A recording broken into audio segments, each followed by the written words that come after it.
ನಾನು ಯಶಸ್ ಅವರ ಯಶಸ್ಸಿನ ಹಾದಿಯನ್ನು ನಾನು ಪ್ರಶಂಸ್ತೀನಿ ಮತ್ತು ಅವರಿಗೆ ಅಭಿನಂದನೆ ಕೂಡ ಸಲ್ಲಿಸ್ತೀನಿ. ಆ ಮಟ್ಟಕ್ಕೆ ಕನ್ನಡ ಚಿತ್ರರಂಗದಿಂದ ಒಬ್ಬ ನಟ ಹೋಗಿದ್ದಾರೆ ಅಂತ ನಮ್ಮೆಲ್ಲರೂ ಕೂಡ ಹೆಗ್ಗಳಿಕೆ ಅಂತ ನಾನು ಭಾವಿಸಿದ್ದೀನಿ. ಒಬ್ಬ ಯುವ ನಟ ಆ ಮಟ್ಟಕ್ಕೆ ಹೋಗಿರ್ತಕ್ಕಂಥದ್ದು ನಮ್ಮೆಲ್ಲರಿಗೂ ಕೂಡ ಕೀರ್ತಿ ತಂದು ಕೊಟ್ಟಿದೆ, ಕರ್ನಾಟಕ ರಾಜ್ಯಕ್ಕೆ ಕೀರ್ತಿ ತಂದು ಕೊಟ್ಟಿದೆ. Cinema is on commercial activity. ಅದರಲ್ಲಿ ಕಥಾವಸ್ತುಗಳನ್ನು ಯಾವುದೋ ಒಂದು ರೂಪದಲ್ಲಿ ಒಂದೊಂದು ಸರಿ ತೋರಿಸಿರ್ತಕ್ಕಂಥದ್ದನ್ನು ಅದನ್ನು ಹೆಕ್ಕಿ ಹೇಳ್ತಕ್ಕಂಥದ್ದು ಭಾಳ ಸೂಕ್ತ ಅಲ್ಲ ಅಂತೇಳಿ ನಾನು ಭಾವಿಸ್ತೀನಿ. I think we need to see the full film and ಜನ ಅದಕ್ಕೆ ತಕ್ಕವಾಗಿರ್ತಕ್ಕಂಥ ಪ್ರತಿಕ್ರಿಯೆಯನ್ನು ಸಿನಿಮಾ ರಿಲೀಸ್ ಆದಾಗ ಕೊಡ್ತಾರೆ. ಅನಿಸಿಕೆಗಳನ್ನು ಅನಿಸಿಕೆಗಳನ್ನು ಎಲ್ಲಿವರೆಗೂ ಹೇಳ್ತೀವಿ ಅಂದರೆ ಅವ್ರನ್ನ ಘೋಷಣೆ ಮಾಡೋವರೆಗೂ ಹೇಳ್ತೀವಿ. ಅನಿಸಿಕೆ ಹೇಳಿದೆ ಒಬ್ಬ ಕಾರ್ಯಕರ್ತನಾಗಿ ನನಗೆ ವಾಯ್ಸ್ ಇದೆ ಅಂತೇಳಿ ನಾನು ಹೇಳ್ತೀನಿ. ಅದು ಎಲ್ಲ ಕಾರ್ಯಕರ್ತರಿಗೂ ಹಕ್ಕಿದೆ, ಹೇಳ್ತಾರೆ. ಒಂದು ಸರಿ ನಿರ್ಧಾರ ತಗೊಂಡ ಮೇಲೆ ನಾವು ಅದನ್ನ ಪಾಲನೆ ಮಾಡಬೇಕಾಗತ್ತೆ. ನಮ್ಮ ಅನಿಸಿಕೆಗಳನ್ನು ನಾವು ಮುಂದಿಟ್ಟಿದ್ದೀವಿ ಅಷ್ಟೇ, ಕಾರ್ಯಕರ್ತರಾಗಿ ನಾವು ಮುಂದಿಟ್ಟಿದ್ದೀವಿ. ಅದು ಕೆಲವರು ತೆರೆ ಮರೆಯಲ್ಲಿ ಮಾಡ್ತಾರೆ, ನಾವು ತೆರೆ ಮುಂದೆ ಮಾಡಿದ್ದೀವಿ ಅಷ್ಟೇ. ಕೇರಳ ಸರ್ಕಾರ ಕನ್ನಡ ಸಿದ್ದರಾಮಯ್ಯನವರಿಗೆ ಆ ಒಂದು ದಾಖಲೆಯನ್ನು ದಾಟಿದ್ದಕ್ಕೆ ಅವರಿಗೆ ಶುಭಾಶಯವನ್ನು ಹೇಳ್ತೀನಿ. ಆದರೆ ಸಾಧನೆಯನ್ನು ಮಾಡ್ತಕ್ಕಂಥ ವಿಚಾರದಲ್ಲಿ ಸನ್ಮಾನ್ಯ ದೇವರಾಜ ಅರಸವರು ಬಹಳ ಉತ್ತುಂಗದಲ್ಲಿದ್ದಾರೆ ಅಂತೇಳಿ ನಾನಂತೂ ಭಾವಿಸಿದ್ದೀನಿ.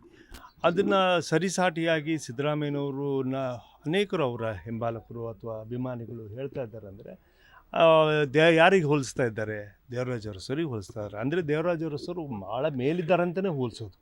ಹಾಗಾಗಿ ದೇವರಾಜ ಅರಸವ್ರನ್ನ ಹೆಸರನ್ನು ಹೇಳ್ತಾ ಇದ್ದಾರೆ ಅಂದರೆ ಅದು ಇನ್ನೂ ಮೇಲಕ್ಕೆ ಹೋಗುತ್ತೆ ಹೊರತು ಅದು ಸರಿಸಾಟಿಯಾಗಿ ಬರೋದಕ್ಕೆ ಸಾಧ್ಯ ಇಲ್ಲ ಅಂತೇಳಿ ನಾನು ಭಾವಿಸ್ತೀನಿ.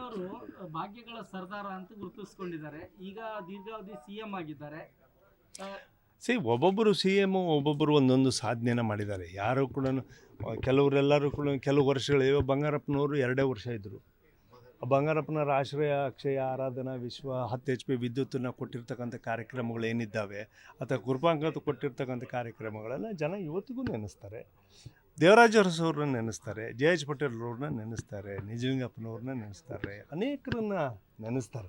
ಹಾಗಾಗಿ ಒಬ್ಬೊಬ್ಬರು ಒಂದೊಂದು ವಿಶ್ವವಿದ್ಯಾಲಯ ನಿಂತಿಗೆ ಅದಕ್ಕೆ ಒಬ್ಬೊಬ್ಬರು ಹೆಸರಲ್ಲಿ ಯಾವುದೂ ಕೂಡ ರಾಜಕಾರಣ ಕಟ್ಟಿರೋದಿಲ್ಲ, ಯಾವುದು ಕೂಡ ಬಂದಿರೋದಿಲ್ಲ. ಕಾರ್ಯಕ್ರಮಗಳು ಹಾಗೆಯೇ ಸರ್ಕಾರ ತಗೊಂಡ ನಿರ್ಧಾರವನ್ನು ಇಡೀ ಕ್ಯಾಬಿನೆಟ್ಟು, ಇಡೀ ಸರ್ಕಾರ ತಗೊಂಡಿರ್ತದೆ ಇಡೀ ಆವತ್ತಿನ ದಿನದಲ್ಲಿ. ಹಾಗಾಗಿ ನಿರ್ದಿಷ್ಟವಾಗಿ ಒಬ್ಬರೇ ಹೆಸರಿಗೆ ಬರೋದಿಲ್ಲ.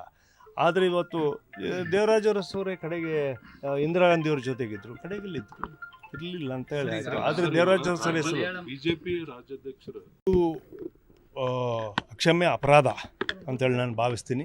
ಕರ್ನಾಟಕ ರಾಜ್ಯದಲ್ಲಿ ಎಲ್ಲ ಕಡೆಗೂ ಕೂಡ ನಾವು ಬೇರೆ ನಾವು ಗಡಿ ಭಾಗದ ಪ್ರದೇಶಗಳಿರ್ತಕ್ಕಂಥ ಸಂದರ್ಭದಲ್ಲಿ ನಮ್ಮ ಕನ್ನಡ ಶಾಲೆಗಳನ್ನು ಬೇರೆ ರಾಜ್ಯಗಳು ಕೂಡ ಅಲ್ಲಿರ್ತಕ್ಕಂಥ ಕನ್ನಡ ಶಾಲೆಗಳನ್ನು ಬೇರೆ ಕಡೆಗೂ ನಡೆಸ್ತಾ ಇದ್ದಾವೆ.